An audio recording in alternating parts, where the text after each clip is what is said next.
Alright, hello, what's up mga bossing at idol ko? Welcome back sa panibagong vlog. Magandang araw po sa inyong lahat mga boss. Nandito tayo ngayon sa Shell Sukat Parañaque mga boss. May iba-vlog na naman po tayo ng mga low budget pero wala pong sakit sa ulo. Maayos po itong mga unit na iba-vlog natin. Meron tayo ditong 2007 Mazda 3 1.6L automatic transmission, gas yung engine, odometer nito 147,000 km ang tinakbo. Price nito 178,000 kasama na po ang transfer of ownership. Lady first owner mga boss. Ang owner po nito dito po nagpapamintain sa Shell Sukat Parañaque po. Ang nagme-maintain po nito yung chief mechanic dito kaya po ito pinapabenta nila sa atin at na-check at na-scan ko naman po ito. Maayos po yung unit.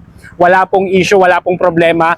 Gas and go na lang po ito. Outside appearance, may mga hairline scratches lang pero maayos po yung body niyan, maayos yung paint, presentable. All stock, all original to. Kaya sa mga naghahanap dyan ng mga low budget na walang sakit sa ulo mga bossing, pwede nyo pong i-consider to only check, only scan, only test drive. Pwede po nating ihang doon. Pwede po nating ipahang sa lifter para makita nyo po ang mga pang-ilalim na to. Maalaga po yung first owner nito. Ang condo niya po dito sa Abida. Tapos to Makati lang po yung pasok niya sa trabaho. Sa 2007 model mga boss, used but not abused to. Nakita nyo naman po yung status nito. Yung mga headlamps yan, naka-smoke po yung headlamps yan, naka-projector headlamps. Ending 3 ang plate number niyan, registered yan hanggang March 2027. May fog lamps. Ayan, maayos to mga bossing. Wala pong mga kupas ang pintura nito. Maayos po yung pagkaka-maintain po nito. Lata all the way mga boss. Sigurado ako sa mga naghanap dyan ng low budget na sedan na maayos yung quality, na walang sakit sa ulo. Ito po, highly recommended ko to. Mga gulong nito makakapalpan, 85 to 90% trade life to. 2022 ang production date ng mga gulong. Para-paras po lahat ng gulong niyan. Ikutan muna natin to mga salamin, naka-stock yung salamin niyan. Nakatint na rin po yan, maayos. Ayan, yung bubong nakita nyo naman mga bossing. 178,000, mayroon ka ng service pang everyday use na walang sakit sa ulo. Wala pong problema mga boss. Pwede nyo pong puntahan ng actual to. Pwede nyo i-check mga bossing. Naka-rain gutter na rin yan mga bossing. Maayos yung tayo na ito, itong Mazda 3 natin.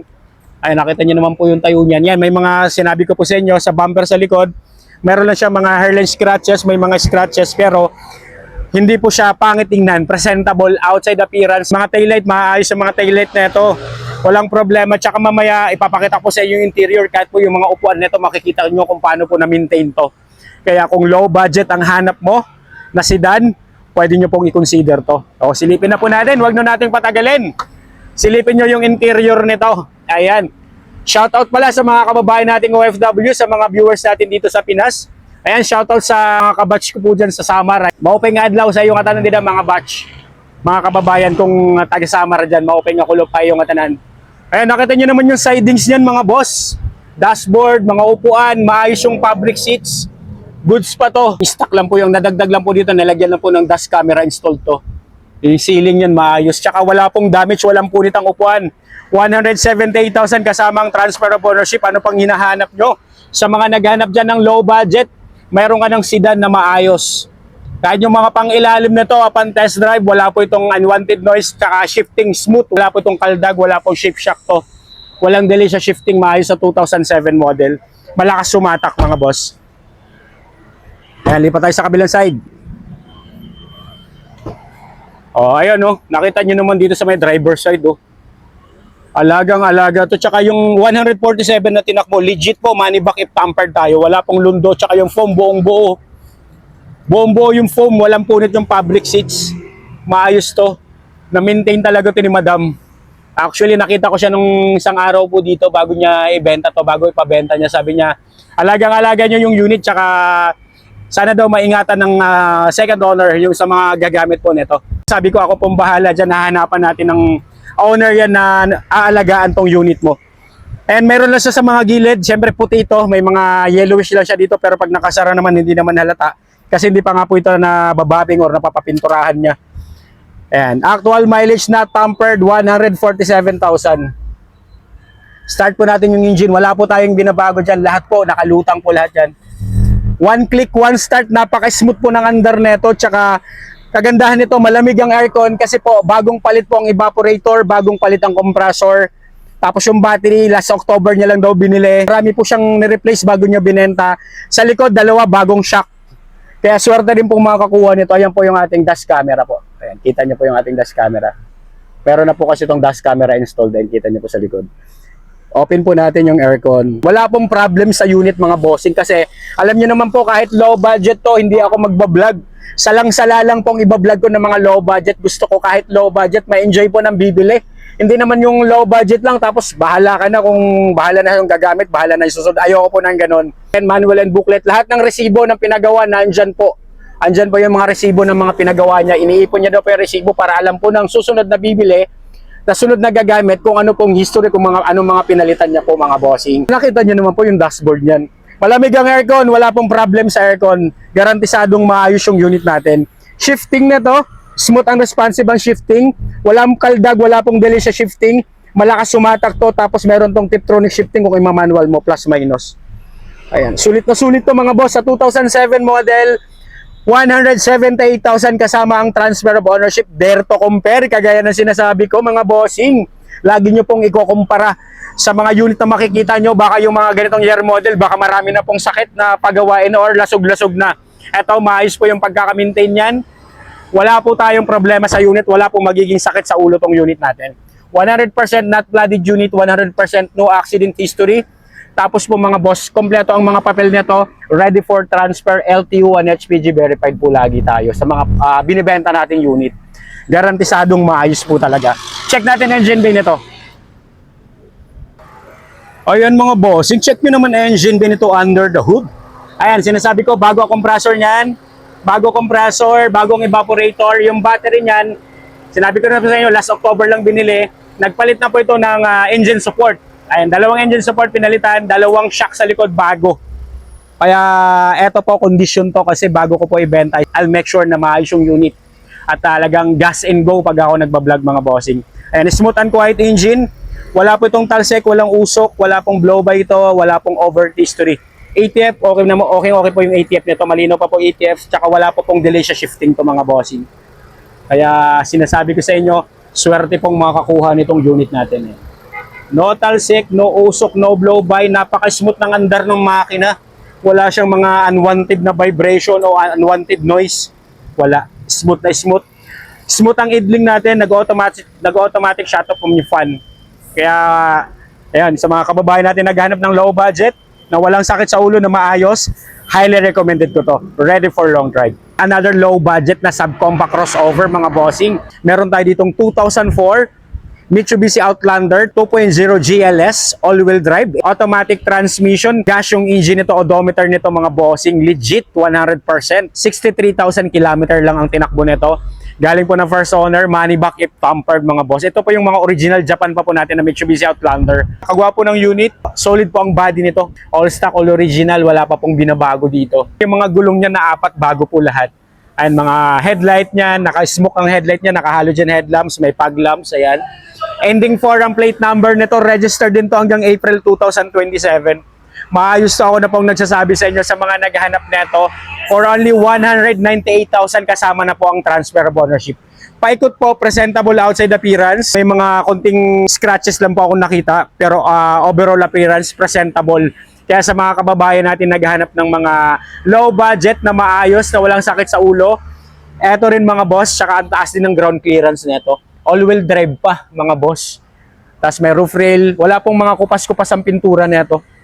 Ayun, 4 na gulong, para-paras po ang 4 na gulong nito. Mga salamin, stock lahat. Yan, nakita nyo naman po kahit yung ano nyo, yung nakalagay dyan na sticker na nandyan yung plate number nya.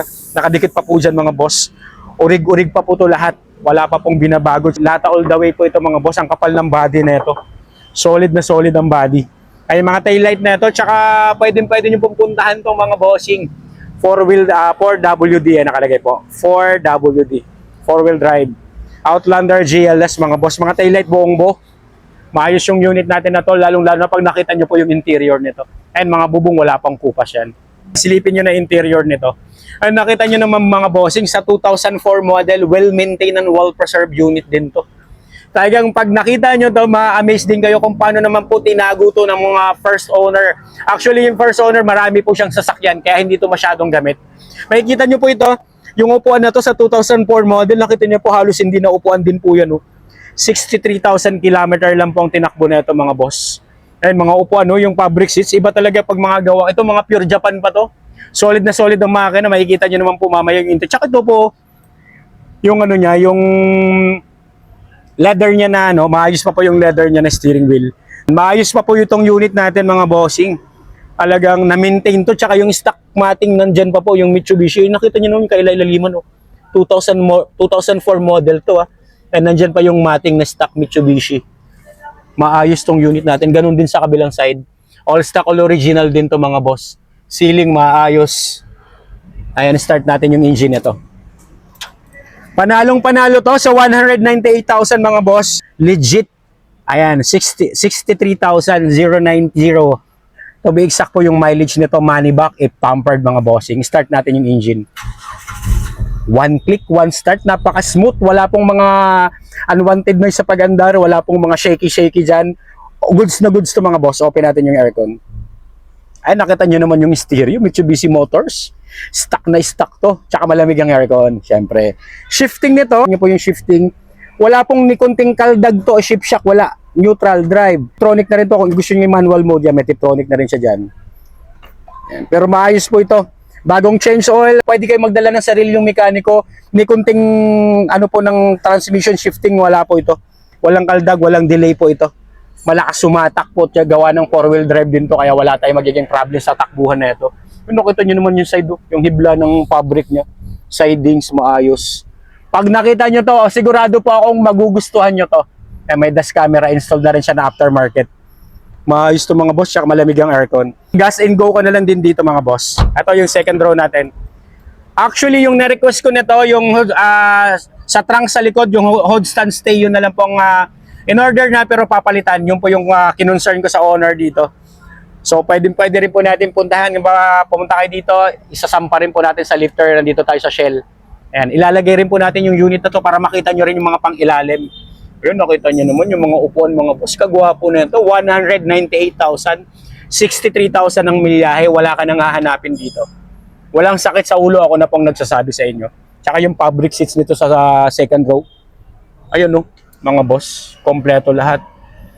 Tsaka wala po itong mga unwanted noise. Walang kalampag to. Ayun, mga stock carpet. Andyan pa po lahat. Maayos, intact. Hindi ito masyadong gamit ng first owner. Ayan, dito sa likod.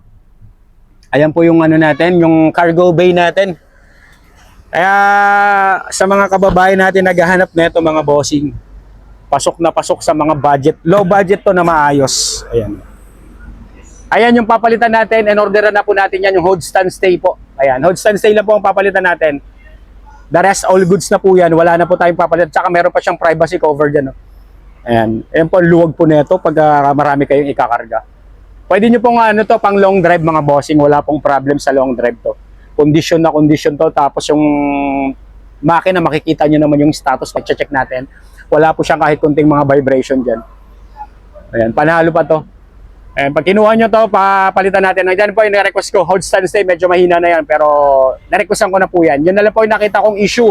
Alam nyo naman pag ako nag-check, lahat po yan pinapalitan natin. Mga bintana dyan, working po lahat yan. Tsaka 100% not flooded unit, 100% no accident history to. Makikita nyo naman po yung status ng loob na itong unit natin. Kaya garantisadong hindi ako mapapahiya sa inyo. Check na natin ang engine bay na ito. Para makita nyo kung gaano kaswabe yung andar na ito. Check nyo naman ang engine bay nito under the hood. Nagsuggest ako, sabi ko palitan po ng coolant yan mga boss. Ayan, wala pong mga bula-bula dyan, wala pong bulwak-bulwak dyan. Maayos po yung kondisyon ng unit natin. Sa 2004 model, maayos po na maintain to. No talsik, no usok, no blow by. Tsaka yung makina nito napaka-smooth. Ayan mo yung mga pure Japan, yung mga original Japan na makina. Ayan po na, yan mo mismo ang itsura ng makina. Paras na paras po yan ng CRB, yung mga design ng makina nito. Yung mga sinaunang CRB. Ayan mga bossing. Napaka-smooth ng andar. Walang unwanted na vibration, walang unwanted noise. Condition to, ready for long drive. No talsik, no usok, no blow by. Wala po itong mga oil leakage dyan. Wala man lang katulo-tulo, katagas-tagas ng langis to kahit sa ilalim. Tapos bago ang compressor nito mga bossing ha. Nagpalit lang to ng compressor. Yan lang po yung ginawa dito. Walang iba. Kaya sa mga kababayan natin naghahanap nito, highly recommended ko rin to. Ready for long drive mga boss. Comment down below sa video at i-assist ko po kayo. Alright? See you po sa next upload. Abang-abang lang po kayo dyan. Marami pa po tayong i-upload na mga ayos, low budget, high-end. Para sa mga kababayan natin naghahanap ng maayos at quality na second-hand cars. Ayan. Ingat pang lahat. God bless.